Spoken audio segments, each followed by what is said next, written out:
지금 이 순간 스스로에게 이런 질문을 던져본 적 있나요? 내가 건강하게 오래 살 수 있는 사람인지 아닌지 그 답을 알 수 있는 방법은 없을까? 우리는 모두 언젠가 노화를 맞이합니다. 하지만 누군가는 건강하게 오래 살며 삶의 여유와 행복을 만끽하는 반면 다른 누군가는 몸과 마음의 고통 속에서 인생의 마지막을 보내곤 합니다. 어떤 차이가 이 두 가지 삶을 결정짓는 걸까요? 혹시 여러분도 노년의 건강과 장수에 대해 막연한 두려움과 궁금증을 가지고 계신가요? 오늘 방송에서는 92세의 장수한 의사가 전하는 장수 체질의 6가지 증상에 대해 이야기해 보려 합니다. 건강하고 오래 사는 사람들에게는 어떤 공통점이 있는지, 그리고 그것이 우리의 일상과 어떻게 연결되는지에 대해 깊이 나눠보겠습니다. 며칠 전 한 사연을 받았습니다. 67세의 김민자 씨는 은퇴 후 평범하고 조용한 삶을 살고 계셨습니다. 그러던 어느 날 친구들과 모인 자리에서 우리 모두 10년 후에는 서로의 장례식에 갈 준비를 하고 있을지도 몰라라는 농담 반, 진담 반의 이야기가 나왔습니다. 그 말은 김 씨에게 엄청난 충격으로 다가왔습니다. 과연 나는 얼마나 더 살 수 있을까? 라는 질문과 함께 건강검진을 받으러 갔지만 몸의 여러 지표들은 평균 이상이었고 의사는 그녀에게 아직 걱정할 것은 없다라고 말했습니다. 하지만 김 씨의 마음은 여전히 무거웠습니다. 검사 결과가 좋다고 해서 정말 오래 살 수 있다는 보장은 없잖아요. 내가 건강한 노년을 보낼 수 있는 사람인지 어떻게 알 수 있을까요? 여러분은 어떠신가요? 우리 모두는 김 씨와 비슷한 고민을 한 번쯤 해본 적이 있을 것입니다. 건강하게 오래 살 수 있다는 확신이 있다면 삶의 많은 부분에서 안정감을 느낄 수 있을 것입니다. 반대로 불확실한 미래와 건강에 대한 염려는 우리의 일상을 더 불안하게 만듭니다. 오늘 소개할 내용은 단순히 건강검진 결과를 넘어 우리가 일상 속에서 스스로 점검해 볼 수 있는 6가지 중요한 증상입니다. 92세의 의사로서 수많은 환자를 돌보며 스스로도 장수의 비결을 실천해온 그의 이야기를 통해 여러분도 자신이 장수 체질인지 확인하고 더 나아가 삶의 방향을 재정비하는 계기를 만들어 보세요. 주제를 본격적으로 들어가기 전에 이야기를 하나 더 나누고 싶습니다. 이 내용은 불교의 가르침과도 연결되는데요. 몸은 마음의 그릇이다라는 짧은 말씀입니다. 우리의 몸은 단순히 움직이는 도구가 아니라 마음과 영혼을 담는 소중한 그릇과도 같습니다. 건강한 몸을 유지하지 않으면 마음 또한 병들게 됩니다. 반대로 건강한 몸과 마음은 삶의 모든 순간을 더 풍요롭고 아름답게 만들어줍니다. 그렇다면 건강한 몸과 마음을 가진 사람들에게는 어떤 공통점이 있을까요? 이제 그 답을 찾아가는 여정을 본격적으로 시작해 보겠습니다. 다음 파트에서는 첫 번째 증상인 낙천적인 사고방식과 스트레스 관리 능력에 대해 깊이 알아보겠습니다. 여러분도 혹시 자신의 스트레스 대처법에 대해 생각해 본 적이 있나요? 이 내용이 여러분의 삶에 작은 변화의 씨앗이 되길 기대합니다. 다음으로 넘어가기 전에 여러분의 생각과 경험을 댓글로 남겨주시면 감사하겠습니다. 그 소중한 이야기들이 이 방송을 더욱 의미 있게 만들어줄 것입니다. 건강한 노년을 보내는 데 있어 가장 중요한 첫 번째 요소는 무엇일까요? 의외로 많은 사람들이 놓치는 것이 있습니다. 바로 마음의 태도와 스트레스 대처 능력입니다. 우리 몸은 생각보다 마음의 영향을 깊이 받는 존재입니다. 92세의 의사가 자주 들려주는 이야기가 있습니다. 그는 50대 중반에 심각한 스트레스성 질환을 겪으며 인생의 큰 전환점을 맞이했다고 합니다. 당시 병원에서도 더 이상 도움을 줄 수 없다는 말을 들었고 모든 것을 내려놓아야 하는 상황에 놓였습니다. 그는 인생을 되돌아보며 자신이 끊임없이 스트레스를 쌓아온 삶을 살았다는 것을 뒤늦게 깨달았다고 합니다. 그때부터 그는 문제를 바라보는 방식을 바꾸기 시작했습니다.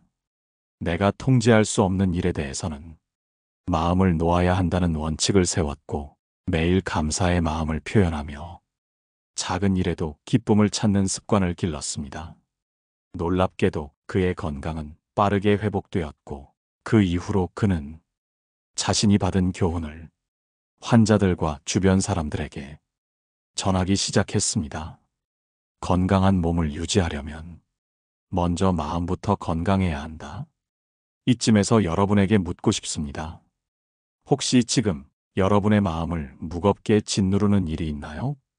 그 일이 여러분의 몸에도 영향을 미치고 있다는 사실을 느껴본 적이 있나요?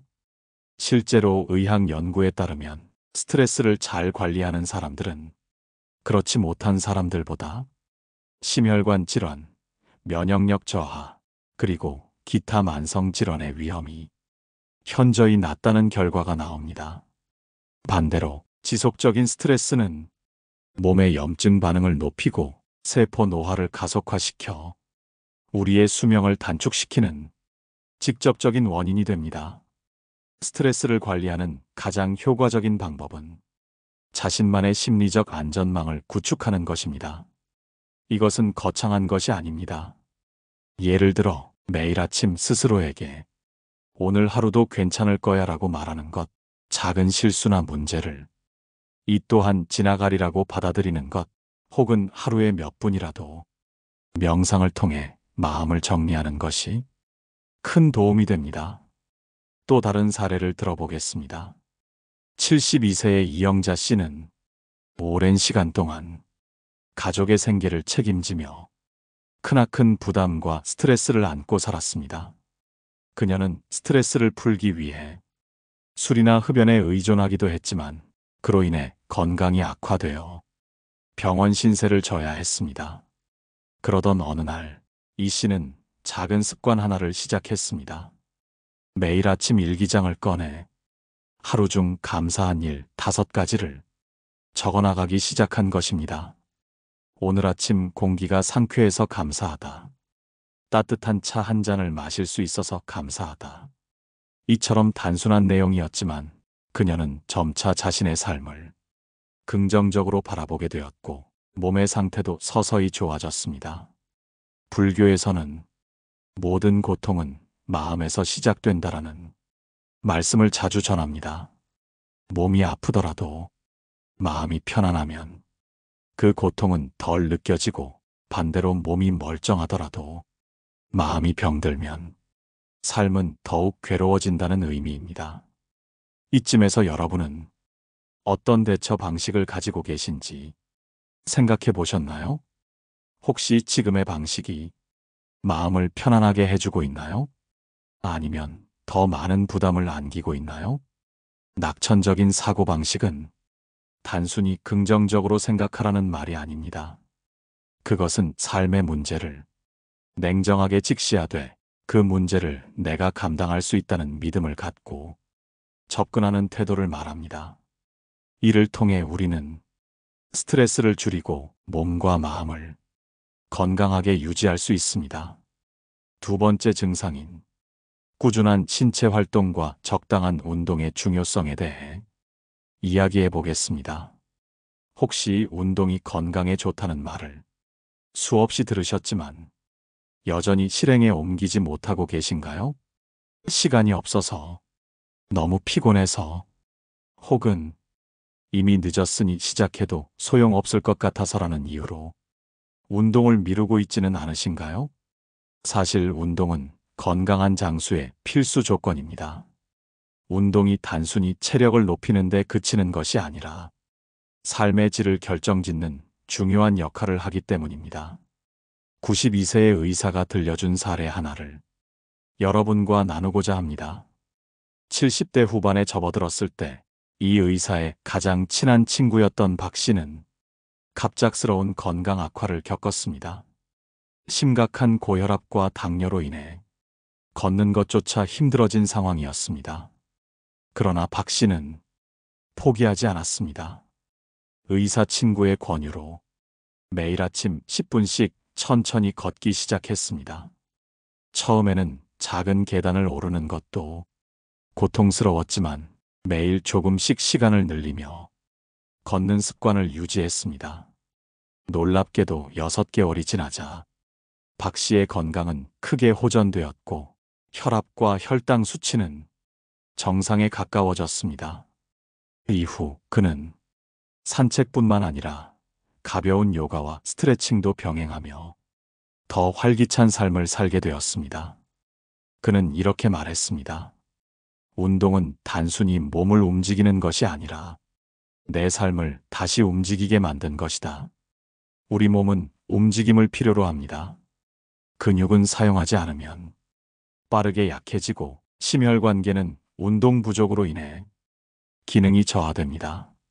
또한 운동은 뇌에도 긍정적인 영향을 미칩니다. 연구에 따르면 규칙적인 운동은 뇌의 노화를 늦추고 치매와 같은 신경, 퇴행성 질환의 위험을 줄이는 데 도움을 줍니다. 그렇다면 어떤 운동이 가장 효과적일까요? 사실 운동의 종류보다는 꾸준히 실천하는 것이 중요합니다. 자신의 체력에 맞는 활동을 선택하고 무리하지 않는 선에서 규칙적으로 실천하는 것이 가장 좋은 방법입니다. 이와 관련해 한 노부부의 이야기를 전해드리고 싶습니다. 김 씨 부부는 오랫동안 사무직에 종사하며 운동과 거리가 먼 삶을 살아왔습니다. 은퇴 후에는 삶의 목적을 잃고 점점 건강이 나빠지기 시작했습니다. 어느 날 우연히 동네 공원에서 걷기 모임을 발견한 부부는 가볍게 참여해 보기로 했습니다. 처음에는 부끄러워했지만 매일 아침 30분씩 걷는 것을 습관으로 삼으며 몸과 마음이 놀랍게 변화하기 시작했습니다. 부부는 이렇게 말합니다. 걷기는 단순한 운동이 아니라 우리가 다시 손을 잡고 삶을 함께 나아갈 수 있는 기회가 되었다. 여러분도 김 씨 부부처럼 작은 걸음부터 시작해 보시는 건 어떨까요? 굳이 거창한 헬스장에 가지 않아도 됩니다. 매일 집 주변을 한 바퀴 걷거나 가벼운 스트레칭을 통해 몸을 움직이는 것만으로도 충분히 큰 변화를 가져올 수 있습니다. 불교에서는 걷는 한 걸음 한 걸음이 곧 수행이다라는 말을 합니다. 운동은 단순히 몸을 건강하게 하는 행위가 아니라 삶의 균형을 되찾고 마음을 정화하는 중요한 과정이 될 수 있습니다. 여러분, 운동을 시작하기에 늦은 때란 없습니다.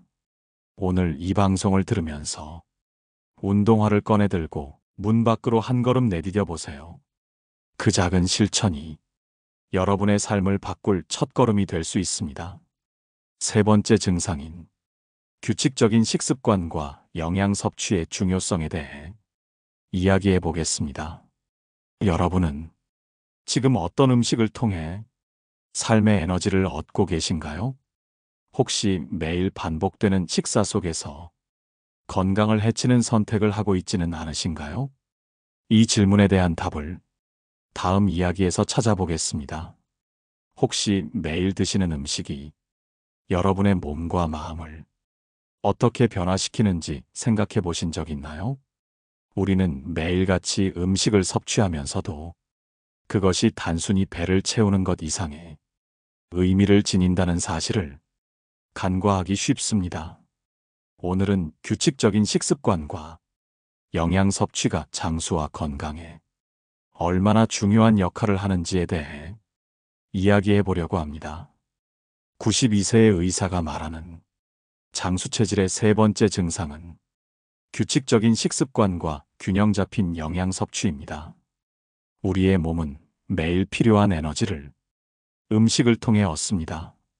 그러나 그 음식이 몸에 맞지 않거나 지나치게 많거나 적다면 오히려 건강을 해치는 원인이 됩니다. 여기 한 여성의 이야기를 소개하고자 합니다. 65세의 김 씨는 젊었을 때부터 빠른 식사와 불규칙한 식습관으로 위장병을 달고 살았습니다. 그는 직장 생활의 스트레스와 바쁜 일상으로 인해 자신의 건강을 뒷전으로 미뤘습니다. 어느 날 김 씨는 친구의 권유로 건강검진을 받았고 위암 초기 진단을 받았습니다. 그는 처음에는 충격을 받았지만 이후 건강을 되찾기 위해 식습관을 바꾸기로 결심했습니다. 매일 같은 시간에 정성을 들여 만든 음식을 먹고 탄수화물, 단백질, 지방의 균형을 맞추며 과식과 폭식을 피했습니다. 놀랍게도 몇 년 후 그는 건강을 회복했을 뿐만 아니라 삶의 질이 눈에 띄게 좋아졌습니다. 김 씨는 말합니다. 음식을 대하는 태도를 바꾸는 것만으로도 삶 전체가 달라질 수 있다는 것을 깨달았습니다. 그렇다면 여러분, 규칙적인 식습관과 균형 잡힌 영양 섭취를 위해 어떻게 해야 할까요? 첫째, 하루 세 끼를 일정한 시간에 먹는 습관을 들이세요. 우리 몸은 규칙적인 리듬에 익숙해지면 소화와 대사가 원활해지고 불필요한 체중 증가나 영양 부족의 위험을 줄일 수 있습니다. 둘째, 균형 있는 식단을 유지하세요. 과도한 탄수화물 섭취를 줄이고 신선한 채소와 과일, 양질의 단백질, 그리고 건강한 지방을 포함한 식단을 구성하는 것이 중요합니다. 셋째, 과식을 피하고 소식하는 습관을 가지세요. 불교에서는 공양을 받듯이 음식을 소중히 여기며 먹으라는 가르침이 있습니다. 이 가르침처럼 적당한 양을 천천히 먹으며 음식이 주는 풍미와 영양을 충분히 느껴보세요. 또 다른 사례로 70대 초반의 이 씨는 항상 배달음식과 가공식품 위주의 식사를 했습니다. 그는 점점 체력이 약해지고 관절염과 고혈압에 시달리며 삶의 활력을 잃었습니다. 하지만 가족의 권유로 농장에서 직접 재배한 신선한 채소를 식단에 포함하기 시작했고 인스턴트 음식을 멀리하며 집밥 위주의 식사를 실천했습니다. 그 결과 몸의 염증이 줄어들고 체중도 안정되며 무기력했던 일상에서 새로운 에너지를 얻게 되었습니다. 그는 말합니다. 건강한 음식이 내 몸과 마음에 미치는 영향을 이제야 실감하고 있습니다. 우리 몸은 우리가 먹는 음식으로 만들어집니다. 좋은 음식을 선택하는 것은 단순히 먹거리를 고르는 일이 아니라 스스로를 아끼고 사랑하는 방식입니다. 92세 의사가 강조하듯이 규칙적인 식사와 균형 잡힌 영양 섭취는 건강한 장수를 위한 필수 조건입니다. 지금 여러분의 식습관은 어떠신가요?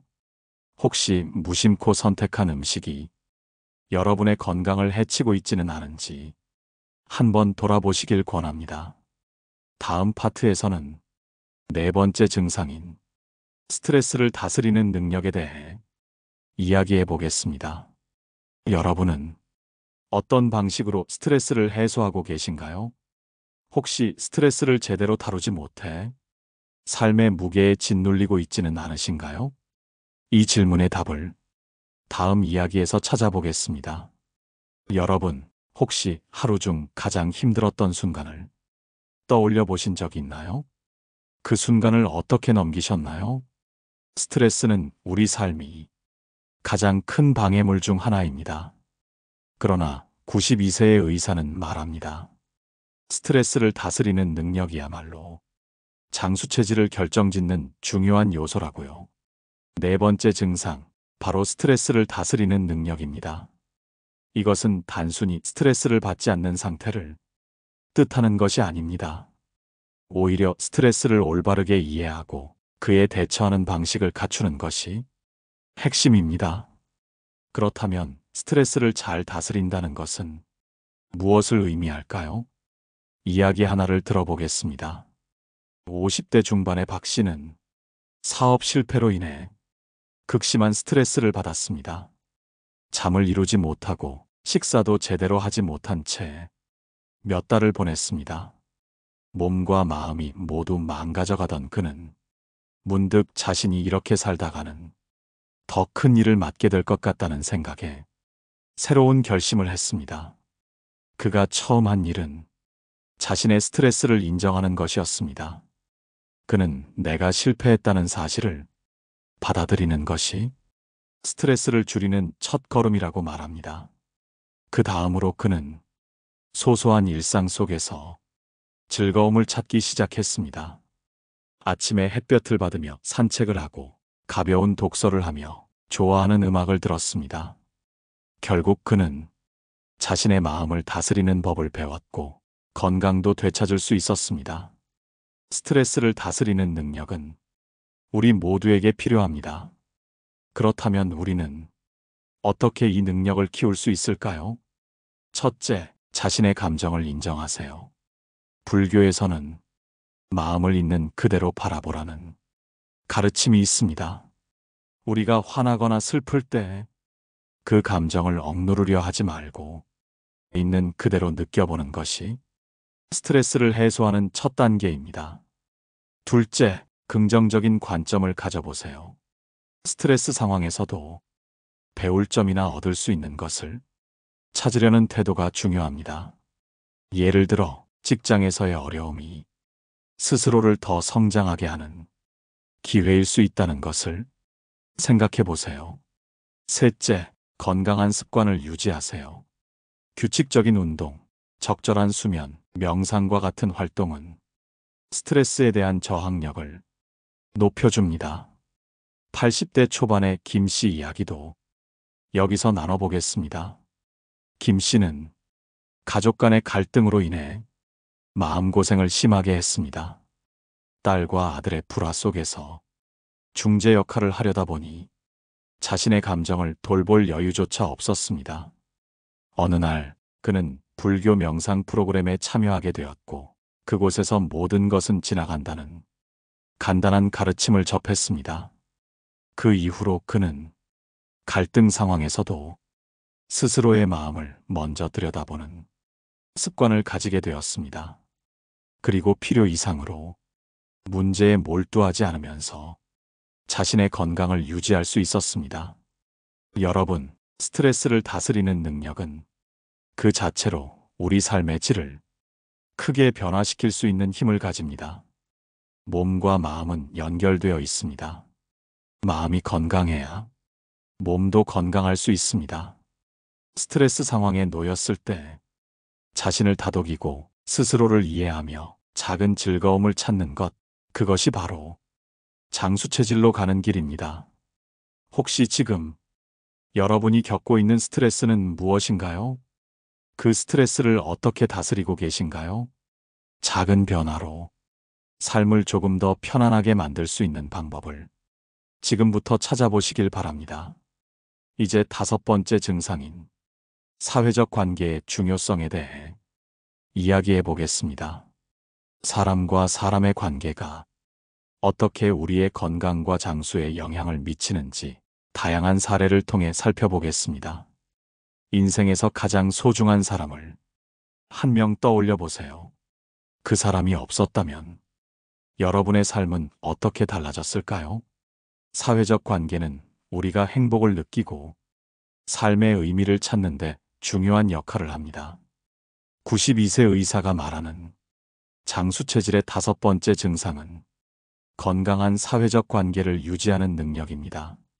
사람과의 관계는 때로는 우리를 지치게 하고 때로는 살아가는 원동력이 되기도 합니다. 장수한 사람들의 공통점 중 하나는 그들이 건강한 사회적 관계를 지속적으로 유지했다는 것입니다. 그들은 혼자가 아닌 서로를 의지하고 도우며 삶을 살아갑니다. 이와 관련된 이야기를 나눠보겠습니다. 70대 후반의 이 씨는 남편과 사별한 뒤 홀로 지내는 시간이 길어졌습니다. 그는 처음에는 혼자만의 시간을 즐기는 듯 했지만 점점 외로움이 쌓여갔고 건강에도 영향을 미치기 시작했습니다.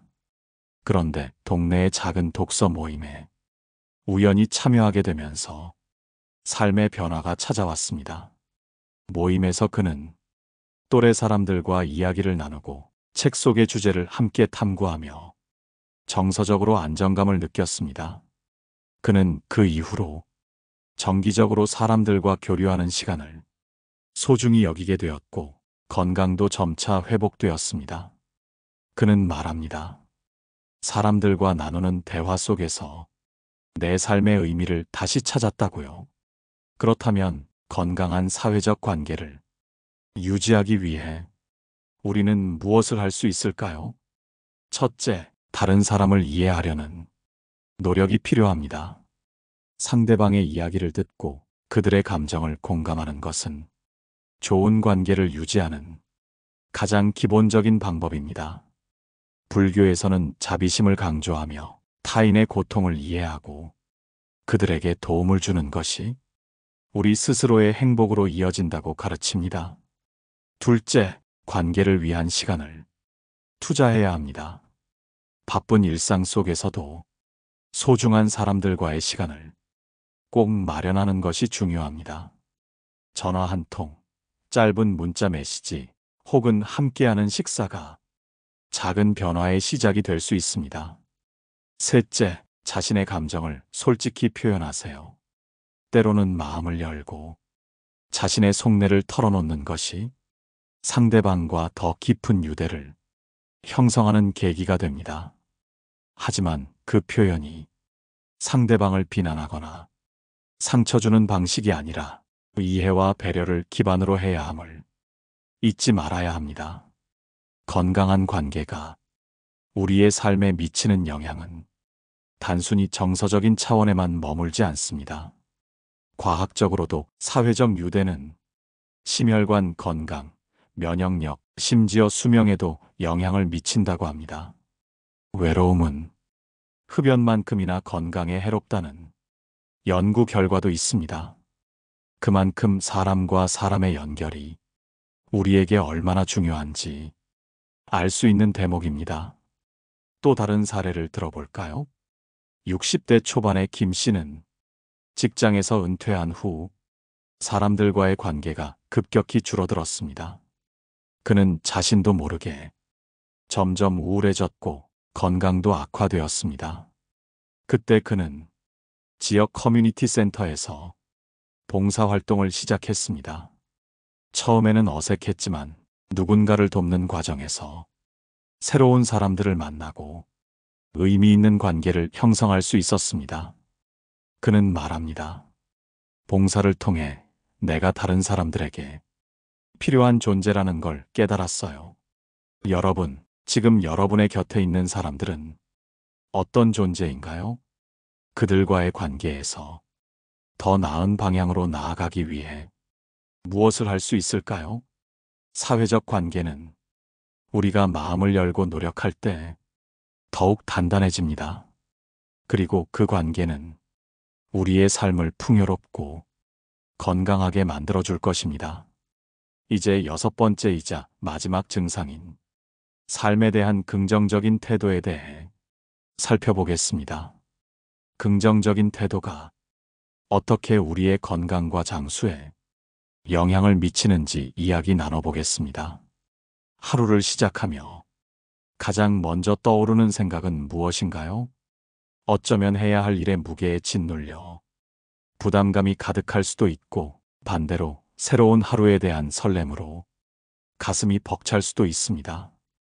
92세 의사가 말하는 장수 체질의 마지막 증상은 바로 삶에 대한 긍정적인 태도입니다. 삶은 결코 쉽지 않습니다. 예상치 못한 문제는 끊임없이 찾아오고 때로는 실패와 좌절을 경험하게 됩니다.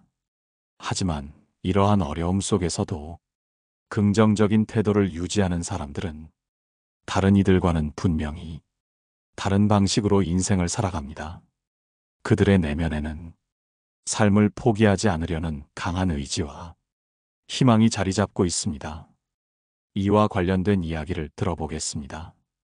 80대 후반의 박 씨는 암 진단을 받은 뒤에도 웃음을 잃지 않았습니다.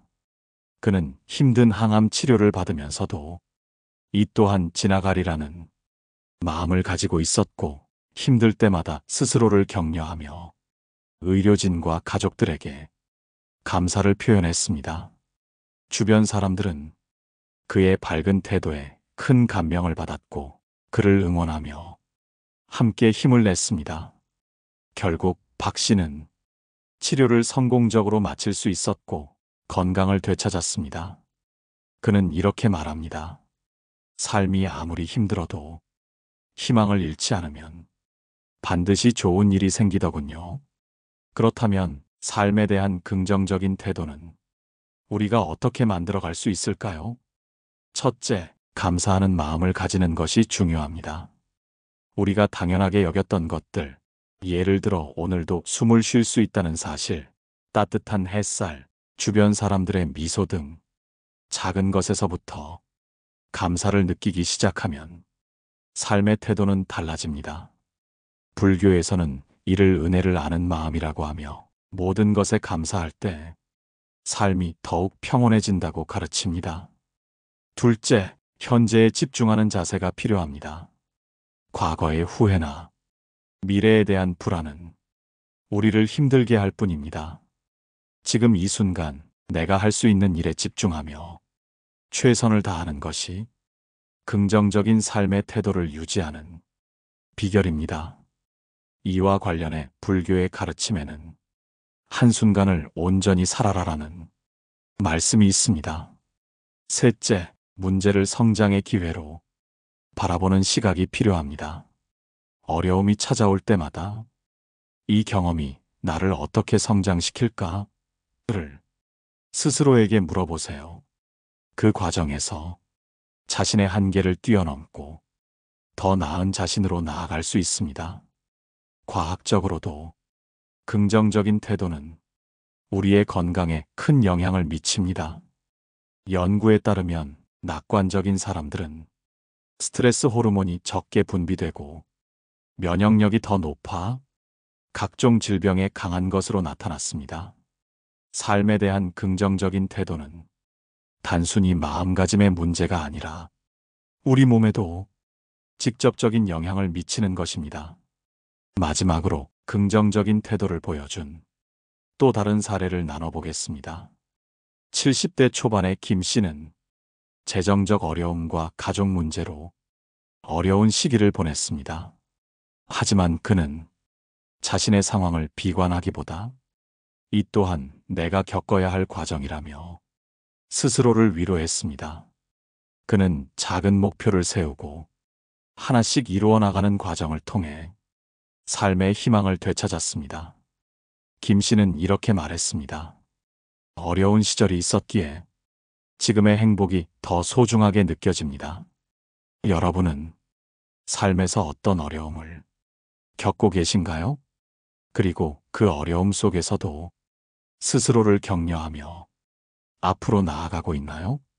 삶에 대한 긍정적인 태도는 우리 스스로 선택할 수 있는 힘이며, 그 힘이 우리를 더 건강하고 행복한 삶으로 이끌 것입니다. 오늘 방송의 주제를 다시 한번 정리하자면, 92세 의사가 말하는 장수 체질의 6가지 증상은 건강한 식습관, 꾸준한 운동, 양질의 수면, 스트레스 관리, 사회적 관계, 그리고 긍정적인 태도였습니다. 여러분의 삶에서 이 6가지 증상 중 몇 가지를 갖추고 계신가요? 오늘 방송이 여러분의 삶을 돌아보고 더 건강하고 행복한 미래를 그려보는 계기가 되었기를 바랍니다. 끝으로 오늘 방송이 유익하셨다면 댓글로 여러분의 생각을 남겨주시고 좋아요와 구독도 부탁드립니다. 다음 방송에서는 건강과 행복을 유지하기 위한 또 다른 흥미로운 주제로 찾아뵙겠습니다. 감사합니다. 노후에 빛나는 지혜였습니다.